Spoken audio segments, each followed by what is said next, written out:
Everything in Texas really is bigger.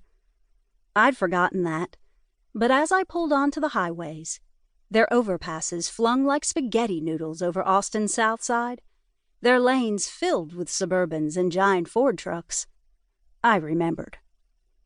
I cranked on the AC before sweat would have my back sticking to the faux leather seats of my comparatively little Subaru, and headed west.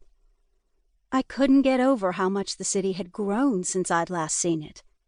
You hear the statistics, 140 new residents a day. But somehow that loses something in translation. 140 new people a day had never in my brain translated into condos everywhere, high-rises, and traffic. Mercy, there were so many cars.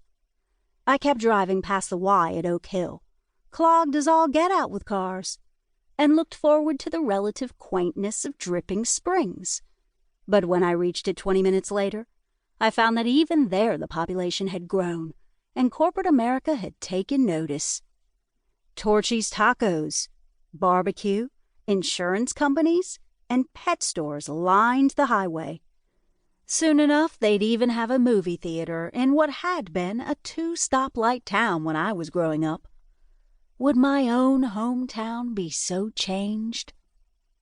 I stopped at the Whataburger for a taste of Texas and to let the sun set, so it wouldn't be glaring in my eyes as I drove. I opted for the sweet and spicy barbecue burger, fries, and a Coke. It tasted like home. I got back in my car and took up the last leg of my journey.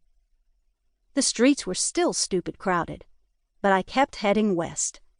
I passed gas stations, an H-E-B, and even a Home Depot to compete with the local tractor supply company. I passed the final stoplight in what was now something like a 7-stoplight town, and at long last the cars started to thin. Finally, I felt the stress begin to lift away. It was early April, and the bluebonnets were thick on the roadside. I kept driving, and fewer cars stayed with me. And then I had that open freeway to myself. Rolling hills to the south, fields of flowers, goats placidly grazing. The last of my stress melted from my shoulders. This was home, where they had to take you in, no matter how badly you'd messed up.